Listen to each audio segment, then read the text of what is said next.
It's a frigid morning, and I'm morning dreaming. Soft, creamy pink clouds melt into the sky like candy floss melting in my mouth. The taste of tea still lingers on my tongue as my breath lingers beneath the sun. Dew shimmers on my shoes. Cars mumble down roads.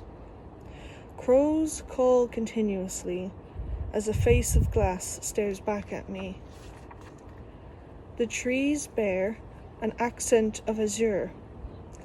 It drips down their bodies of alder. The crisp, icy air nips at my skin and stings my ears and fingertips. Sunshine is on and off like a light switch. The scent of autumn is rich.